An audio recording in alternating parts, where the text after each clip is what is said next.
Online betting app, online gaming యాప్లపై కీలక ప్రకటన చేశారు CM Revanth Reddy. Online betting పై సిట్ ఏర్పాటు చేస్తున్నట్టుగా చెప్పారు. బెట్టింగ్ విషయంలో కఠినంగా వ్యవహరిస్తామన్నారు సీఎం. వీటి కట్టడికి వచ్చే సమావేశాల్లో చట్ట సవరణ చేస్తామని అసెంబ్లీలో ప్రకటించారు. ఆన్లైన్ బెట్టింగ్ నిషేధిస్తూ గత ప్రభుత్వం చట్టం చేసింది, కానీ పకడ్బందీగా అమలు చేయలేదన్నారు. ఈ విషయంలో విమర్శల జోలికి పోదలుచుకోలేదన్న CM Revanth Reddy online rummy, online betting, online games పై చాలా కఠిన చర్యలు తీసుకుంటామన్నారు. వీటి కట్టడికి స్పెషల్ ఇన్వెస్టిగేషన్ టీంని వేస్తామని ప్రకటించారు. ఆన్లైన్ బెట్టింగ్, అదేవిధంగా ఈ బెట్టింగ్ యాప్లు, అదేవిధంగా ఆన్లైన్ రెమ్మీ, వీటికి సంబంధించిన విషయాల మీద కంటిన్యూస్గా సభలో చర్చ జరగడం, బయట ఆందోళనకరమైన పరిస్థితులు ఉండడం. సిద్దిపేట శాసనసభ్యులు హరీష్ రావు గారు ఆన్లైన్ బెట్టింగ్ మీద, అదేవిధంగా ఈ బెట్టింగ్ యాప్ల మీద, ఆన్లైన్ రమ్మీ గేమ్ల మీద ప్రభుత్వం చర్యలు తీసుకోవాలి. పేదలకు తీరని నష్టం జరుగుతుంది. పేదలు ఈ బెట్టింగ్ యాప్లతో బలవుతున్నారు, ఆత్మహత్యలు చేసుకుంటున్నారు, రకరకాల ఆందోళనలు చేపట్టడం జరిగింది, మాట్లాడడం జరిగింది. అధ్యక్ష గత ప్రభుత్వమే 2017లో ఆన్లైన్ బెట్టింగ్ కానీ ఆన్లైన్ యాప్ వీటన్నిటి మీద నిషేధం చేస్తూ చట్టం తీసుకొచ్చింది. చట్టం చేశాం, కానీ దాన్ని పకడ్బందీగా అమలు చేసే విషయంలో మరి గత ప్రభుత్వంలో కొంత నిర్లక్ష్యం జరిగింది. ఈ మధ్యకాలంలో అది చాలా వేగంగా తెలంగాణ రాష్ట్రంలో దుర్వినియోగం జరుగుతుంది.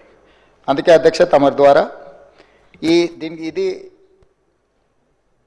పక్క రాష్ట్రాలు, దేశము, ఇతర దేశాలు ఈ నేరం ఒక రకంగా అంతర్జాతీయ స్థాయిలో, రాష్ట్ర స్థాయి నుంచి మొదలు పెడితే అంతర్జాతీయ స్థాయి వరకు వివిధ రకాల సంస్థలు, వ్యక్తులు, రకరకాల దేశాలకు సంబంధించిన నేరగాళ్ళు అందరూ కూడా ఇందులో పాల్గొంటున్నారు. ఇది ఏదో టెంపరీగా ఒక పోలీస్ స్టేషన్లోనో లేకపోతే ఒక పరిధిలో మనం విచారణ చేస్తే దీనికి ఈ సమస్యకు సమూలమైన పరిష్కారం కనుగొనే పరిస్థితి లేదు. కాబట్టి ఈ ఆన్లైన్ బెట్టింగ్ కానీ, ఆన్లైన్ ఈ యాప్లు కానీ, లేకపోతే ఆన్లైన్ రమ్మీ లాంటి గేములు, డిజిటల్లీ ఈ గేమింగ్ ఏదైతే జరుగుతుందో, ప్రధానంగా బెట్టింగ్ ఏదైతే జరుగుతుందో, దీని పట్ల రాష్ట్ర ప్రభుత్వము అప్రమత్తంగా ఉండాలి, కఠినంగా వ్యవహరించాలని నిర్ణయం తీసుకున్నది. అధ్యక్ష నేను ఎవరి మీద ఆరోపణలు లేకపోతే ఎవరు ఏ పరిస్థితిలో వీటిని ప్రత్యక్షంగా పరోక్షంగా అనుమతి ఇచ్చారు, ప్రోత్సహించారు, ఎక్కువ వివరాల దగ్గర నేను వెళ్ళదలుచుకోలేదు. రాష్ట్ర ప్రభుత్వం స్పష్టంగా బెట్టింగ్ యాప్లు కానీ, ఆన్లైన్ బెట్టింగ్ కానీ, ఆన్లైన్ రమ్మీ గేమ్లను పట్ల అప్రమత్తంగా ఉండడమే కాదు, కఠినంగా వ్యవహరించాలని ఈరోజు రాష్ట్ర ప్రభుత్వం నిర్ణయం తీసుకున్నది. దీన్ని నిరోధించడానికి, నిషేధించడానికి అవసరమైన చర్యలు తీసుకోవడానికి ఒక స్పెషల్ ఇన్వెస్టిగేషన్ టీం, వీలైతే సిబిసిఐడి కానీ లేకపోతే అధికారులతో సమీక్ష చేసిన తర్వాత ఒక స్పెషల్ ఇన్వెస్టిగేషన్ టీంని వేసి కఠినంగా వ్యవహరించాలని చెప్పి ఈరోజు రాష్ట్ర ప్రభుత్వం నిర్ణయం తీసుకున్నది. అధ్యక్ష అదేవిధంగా గతంలో చేసిన చట్టంలో దీంట్లో ప్రధానంగా 2 సంవత్సరాల కంటే మించి శిక్ష కూడా లేదు. రేపు వచ్చే సమావేశాలలో ఈ ఆన్లైన్ బెట్టింగ్ నిర్వాహకులకనే కాదు, ఆడేవాళ్లను, బాధితులను, అదేవిధంగా ఈ ఆన్లైన్ అడ్డగోలుగా నిర్వహిస్తున్న వాళ్ళ పట్ల శిక్షను కూడా పెంచడానికి అవసరమైన చట్టాలను కూడా అవసరమైతే మనం సవరించుకోవాల్సిన అవసరం ఉన్నది. అధ్యక్ష ఎందుకంటే శిక్ష కఠినంగా ఉంటుంది, ఎక్కువ కాలం ఉంటుంది అని ఎప్పుడైతే తెలుస్తుందో నేరం అనేది తగ్గుతుంది. కాబట్టి దీనికి సంబంధించి పూర్తి స్థాయిలో ప్రభుత్వం చర్యలు తీసుకోవాలని, అదేవిధంగా గుట్కా ఇట్లాంటివి కూడా నిషేధిత పదార్థాలను కూడా ఈరోజు మార్కెట్లో బాగా సరఫరా జరుగుతున్నట్టు మా దృష్టికి వచ్చింది. అధ్యక్ష వీటి పట్ల కూడా మేము అప్రమత్తంగా ఉండాలని ప్రభుత్వం నిర్ణయం తీసుకున్నది.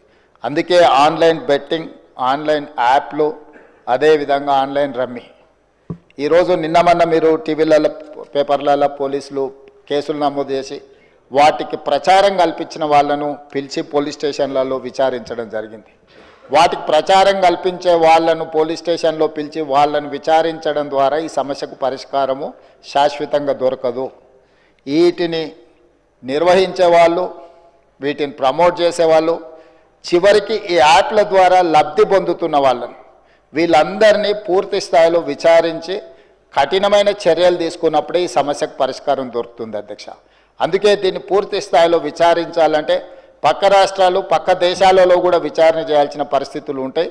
అందుకే పూర్తి స్థాయిలో అన్ని అధికారాలు కట్టబెట్టే విధంగా ఒక స్పెషల్ ఇన్వెస్టిగేషన్ టీం ఏర్పాటు చేసి ఈ రాష్ట్ర ప్రభుత్వం వాళ్ళ మీద పూర్తి స్థాయిలో చర్యలు తీసుకోవాలని నిర్ణయం తీసుకున్నారు. తమ ద్వారా ఈ సభకు సభ్యులందరికీ తెలంగాణ సమాజానికి ఒక స్పష్టమైన ప్రభుత్వ విధానాన్ని మేము పంపించదలుచుకున్నాము.